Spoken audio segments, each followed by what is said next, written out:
मेरे प्यारे कृष्ण भक्तों, सत्य सनातन धर्म में वेदों तथा श्रीमद् भगवद गीता के ज्ञान को ईश्वर की वाणी कहा जाता है। उसी ईश्वर वाणी के महान ज्ञान को प्राणी मात्र तक पहुंचाने के प्रयास में लगे हमारे चैनल सनातन धर्म ज्ञान गंगा में आप सभी का स्वागत है। मेरे प्यारे कृष्ण भक्तों, आप सभी को जय श्री कृष्णा। मेरे प्यारे कृष्ण भक्तों, सनातन धर्म ज्ञान गंगा चैनल के आज की वीडियो में हम लोग श्रीमद् भगवद गीता से अध्याय 10 के श्लोक 27 को भगवान श्री कृष्ण जी की कृपा से सरल रूप में सुनने और समझने का प्रयास करते हैं। जय श्री कृष्णा। उच्चैः श्रवसमश्वानां विद्धि माममृतोद्धवम् ऐरावतं गजेन्द्राणां नराणां च नराधिपम्। मेरे प्यारे कृष्ण भक्तों, श्रीमद् भगवद गीता के अध्याय 10 के श्लोक 27 में भगवान श्री कृष्ण जी अर्जुन के प्रश्न का जवाब देते हुए हम सब मनुष्यों को यह सत्य समझा रहे हैं कि हे अर्जुन, घोड़ों में मैं अमृत के साथ उत्पन्न होने वाला उच्च श्रवा नाम का घोड़ा हूँ। श्रेष्ठ हाथियों में मैं ऐरावत नाम का हाथी हूँ और मनुष्यों में तू मुझको राजा जान।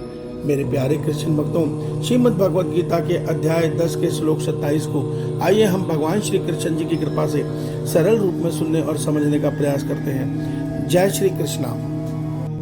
मेरे प्यारे कृष्ण भक्तों, हम सब ये सत्य जान चुके हैं कि अध्याय 10 में जब अर्जुन ने भगवान श्री कृष्ण जी से यह प्रश्न किया कि हे केशव, हे माधव, आपके सुंदर ज्ञान को सुनकर समझकर मैं ये सत्य जान चुका हूँ कि आप ही परब्रह्म परमात्मा हैं, मगर मैं अब मेरी ये जानने की तीव्र प्रतीक्षा है कि आप किस प्रकार अपने समस्त ब्रह्मांड और समस्त सृष्टि को धारण करके किन शक्ति के द्वारा इसका संचालन कर रहे हैं। जिसके जवाब में भगवान कहते हैं, हे अर्जुन, मेरी विभूतियों अर्थात शक्तियों का तो कोई अंत ही नहीं है, फिर भी तुम मुझसे मेरी प्रमुख शक्तियों के विषय में सुन। जिसके जवाब में भगवान श्री कृष्ण जी आज के श्लोक में बता रहे हैं कि हे अर्जुन, समुद्र मंथन के समय जब समुद्र से अमृत प्राप्त हुआ था तो उस अमृत के साथ उच्च श्रवा नाम का घोड़ा भी प्राप्त हुआ था जो देवताओं के पास है। उस घोड़े को तू मुझे ही जान।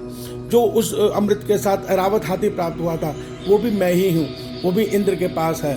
तो इस सत्य को भगवान कहते हैं कि ऐरावत हाथी भी मैं ही हूँ। और हे अर्जुन, इस धरती पर जो भी राजा राज्य करते हैं उसको तू मुझे ही जान, अर्थात मैं राजा बनकर सब पर शासन भी करता हूँ। मेरे प्यारे कृष्ण भक्तों, अध्याय 7 के श्लोक 19 में भगवान श्री कृष्ण जी हमें यह सत्य समझा चुके हैं कि समस्त ब्रह्मांड में, समस्त सृष्टि में, जड़ चेतन के प्रत्येक अणु परमाणु और प्रत्येक प्राणी में सब कुछ मैं ही हूँ।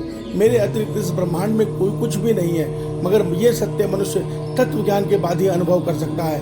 अन्यथा मनुष्य माया के प्रभाव में इस संसार को अलग अलग रूप में देखता है। मगर जब मनुष्य माया के प्रभाव से मुक्त हो जाता है तब ये सत्य देखता है कि एक ईश्वर के अतिरिक्त कुछ और अन्य है ही नहीं। इस सत्य को जानने के लिए हमें माया के बंधन से मुक्त होना होगा। किस प्रकार, यही उपाय भगवान हमें श्रीमद् भगवद गीता में बता रहे हैं। ईश्वर आप सबका कल्याण करे, आपका दिन शुभ हो। जय श्री कृष्णा, जय श्री कृष्णा।